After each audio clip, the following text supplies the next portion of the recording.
정치 현안 집중적으로 살펴보는 엄성섭의 태평천하. 오늘은 정치평론가 박상병 박사와 함께합니다.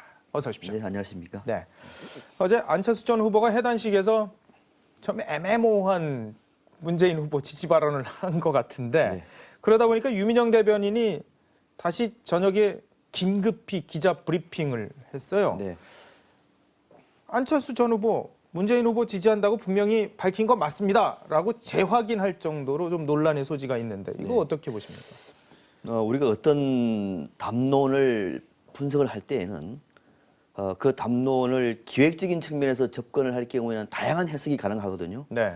우리가 평가를 할 때는 그런 해석은 굉장히 금물입니다. 어. 왜냐하면 말하는 사람이 순수한 의지로 말을 했는데 그 의지를 곡해를 해서 다른 방식으로 접근을 해버리면 전혀 다른 결과가 만들어낼 수가 있기 때문에 좀 위험한 거죠. 네. 제가 볼 때 이제 안철수 전 후보의 해견문은 짧게 A4용지 한 장도 안 되는 내용입니다만 한 8분 정도밖에 안 됐으니까. 간명합니다. 이제 이거를 상대방에서 기대했던 답이 안 나왔기 때문에 그것을 찾으려고 하다 보니까 복잡한 거죠. 아주 복잡한 거죠. 쉽게 말하면 어제 안철수 전 후보의 메시지는 크게 세 가지입니다. 네. 하나는 새로운 정치하겠습니다. 새로운 정치하겠습니다. 그렇죠. 첫 번째 메시지. 두 번째는 지금의 선거판은 거꾸로 가고 있습니다. 뭐 흑색선전이라든지 등등 해가지고 몇 가지를 말하지 않습니까? 그랬었죠. 그러나 문재인 후보를 지지합니다. 이 세 가지입니다. 그럼 답이 딱 나온 네. 거죠. 여기에 비해서 이제 민주당 쪽에서는 그 정도가 아니라 문재인 후보에 대해서 좀 더 적극적으로, 네. 구체적으로 얘기를 해줘야 되는 거지. 그것이 없다 보니까 아무리 찾아라 보니까 이게 뭐냐 이런 얘기거든요. 민주당은 그렇게 얘기할 수가 있습니다만은 국민들이 볼 때는 감명한 것이죠. 그러면은 앞으로 어떻게 도울 것이냐 그거는 지켜봐라. 그리고 어제 민주당도 결국은 구태 정치나 또는 거꾸로 가는 정치의 일원일 뿐이다. 맞아요. 라고 하는 메시지 준 거거든요. 쇄신의 대상이라는 걸 명확한 거죠. 그렇죠. 감명한 대답이죠. 그렇군요. 그런데 이 새누리당도 또 역시 자기들 입장에서 이걸 해석을 하고 있어요. 네. 이제 안철수 변수 이제 끝났다. 새누리당의 해석이 맞습니다. 아. 해석은 홀로서기거든요. 홀로서기 하는 겁니다. 만약에 예를 들어서 그러면 홀로서기 아니다라고 얘기하면 지금은 어제 좀 더 정말로 적극적으로 네. 선거법 위반되지 않게 국민 여러분 저 안철수는 이제 모든 것을 정권 교체에 바치겠습니다. 정권 교체야말로 정치 교체 또는 새로운 정치의 첫 단추에 해당됩니다. 네. 모든 걸 걸겠습니다. 말하지 않겠습니까? 그게 쏙 빠졌어요. 그렇죠. 그게 선거법 위반도 아니고요. 그럼요. 그런 얘기를 안 했습니다. 왜 안 했느냐? 홀로 서기를 한다는 겁니다. 홀로 서기를 위해서는 기존의 문재인 후보와 또는 새누리당과 더더욱이 거리두기를 한다는 거죠. 거리를 둔다는 얘기입니다. 직접 어제 그런 얘기를 한 거죠. 그 얘기를 새누리당에서 지적했다고 하면 맞는 얘기죠. 여하튼 그래도 문재인 후보나 민주통합당 입장에서는 굉장히 아쉬운 자리였어요. 그건 있죠. 이제 지금 민주당 같은 경우에 특히 문재인 후보 쪽에서는 이번 대통령 선거가 안철수 전 후보 없이는 자력 승리가 불가능한 거 아니에요? 혼자 사실 사실 냉정하게 얘기하면. 그렇죠. 참 제1야당의 모습이 좀 초라합니다. 엄청 진짜 그렇죠. 초라하죠. 끝까지 안철수 전 후보한테 좀 나쁘게 표현하면 매달려야 되는 상황이고 좀 현실적으로 보면은 안철수 전 후보의 도움이 절실한 상황인데 그러나 반대로 또 그럼 안철수 전 후보는 어떤 생각이냐? 새로운 정치를 가야 되는데 새로운 정치가 잠시 좌절된 건 아니겠습니까? 좌절됐지만은 좌절됐다고 다 끝나는 것이 아니라 그래도 할 수 있는 차선이 뭐냐? 정권 교체구나. 네. 그게 도와주겠다고 얘기를 한 겁니다. 구체적인 방법을 얘기 안 했지만은 도와줬다고 얘기하는데 민주당은 그 정도로 가지고는 안 된다. 적극적으로 도와달라. 어떻게? 선거 운동원으로 등록을 하든지 또는 연설원으로 등록을 하든지 해서 문재인 후보와 같이 다녀달라고 얘기를 하는 겁니다. 네. 쉽게 말하면은 대선 정국은 후보를 중심으로 여러 가지 정치 과정이 진행되지 않습니까? 네. 언론도 스포트라이트를 크게 받는 그렇죠. 거죠. 그래서 문재인 후보 옆에 가가지고 손도 잡아주고 같이 연설해달라. 그 들러리 서겠습니까? 그렇죠. 그것을 여기서는 협력자고 안철수 전 후보 볼 때는 불쏘시개 또는 덜러리가 되는 거거든요. 예. 그렇게 돼버리면은 제가 새로운 정치가 뭐 하려고 합니까? 그러면은 같이 가는 거죠. 그 얘기도 맞는 거거든요. 그래서 지금 상황에서는 안철수 전 후보는 할 수 있는 얘기를 다 한 것이고 민주당 쪽에서는 그래서 배가 고픈 겁니다. 그 갈등 관계가 지금 나타나고 있는 해석이 다른 해석으로 나오고 있는 거죠. 그렇군요. 네, 그렇게 보시면 됩니다. 근데 이 지금 산술적으로 봤을 때요. 물론 뭐 우리가 공감하고 있는 부분이 안철수 전 후보가 유세원을 하든가 아니면 뭐 거기 선거운동원에 등록하거나 이럴 정도의 적극적인 지지는 안 할 거다라는 쪽에 공감을 가고 있는데 혹여라도 만약에 그렇게 적극적인 지지를 한다 하더라도 지금 안철수 전 후보를 지지하고 있었던 지지자들 가운데 이른바 신부동층 이게 대체로 많으면 5% 정도라고 이제 계산들을 하고 있는데 맞습니다. 네. 이 5%가 안철수 전 후보가 아주 적극적으로 문재인 후보를 도와가지고 다 간다고 하더라도 문재인 후보 쪽으로 그래도 박근혜 후보를 이기기에는 조금 어렵지 않느냐라는 생각도 드는데 어떻게 보십니까? 그런 점이 있습니다.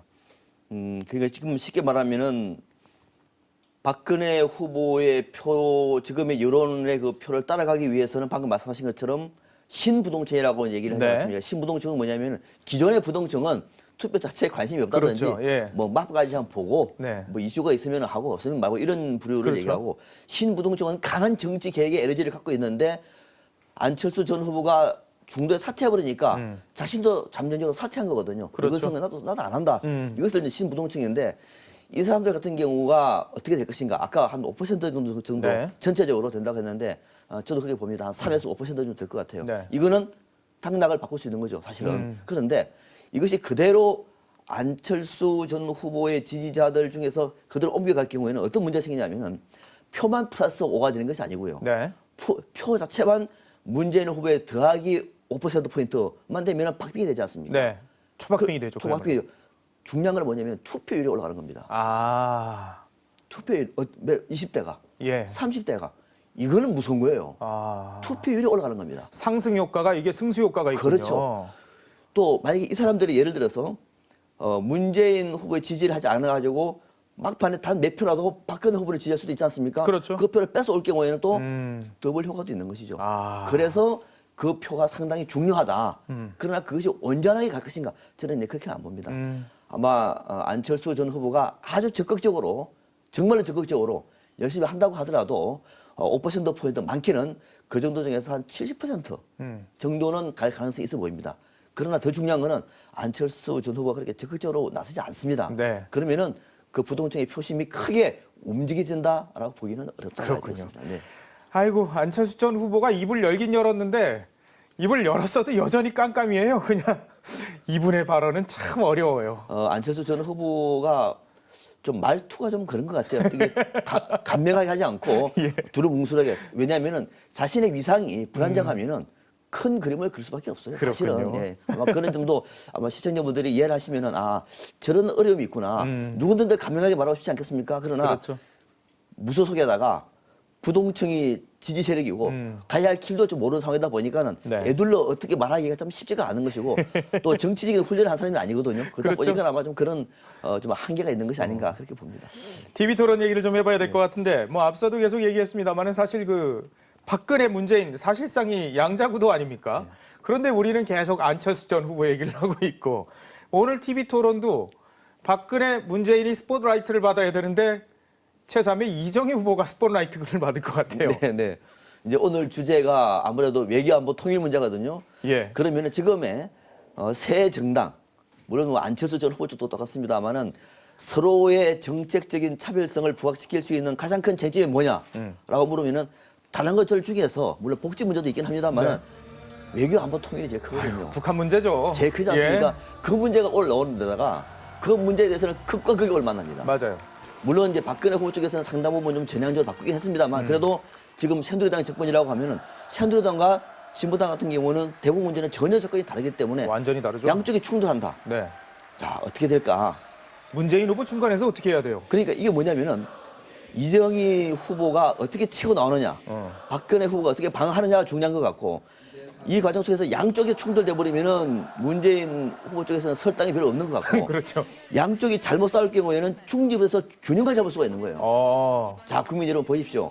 새누리당의 보수는 이래서 안 되는 겁니다. 안보 무능이다. 또 좌파 이정희 후보 보면 예. 과연 이런 정당을 여러분들이 지지하겠습니까? 대한민국에는 문재인의 민주당이 있습니다. 라고 말하면은 저것이 균형이구나. 잘만 하면 그렇게 할 수도 있는 것이고 또 아니면 그것도 못하면은 이것도 아니고 저것도 아니고 어중간하게 될 수도 있는 거거든요. 그래서 제가 볼 때는 어느 구도 자체가 구도는 네. 사실은 박근혜 후보 쪽이 좀 불리하죠. 네. 2대1이니까. 1대1이니까. 그렇죠. 2대1 예. 그렇죠. 그러나 구도가 아니라 형성되는 각이라든지 또는 주제를 보면 불리하지도 않습니다. 중요한 것은 내공이다. 그런데 이 내공을 충분히 발휘할 수 있는 TV 토론이 안 될 것 같아요. 제가 볼 때는. 이를테면 아주 중요한 NNL 문제를 가지고 얘기를 한다 칩시다. 네. 그럼 토론하면서 얘기를 하지 않겠습니까? 그러면 제가 예를 들어서 A 후보한테 질문이 있습니다. 질문을 해요. 한 2분 정도 답변했습니다. 반론을 해야 되는데 자 다음으로 넘어갑시다 그러면 이 분위기가 안 되는 거죠. 이거.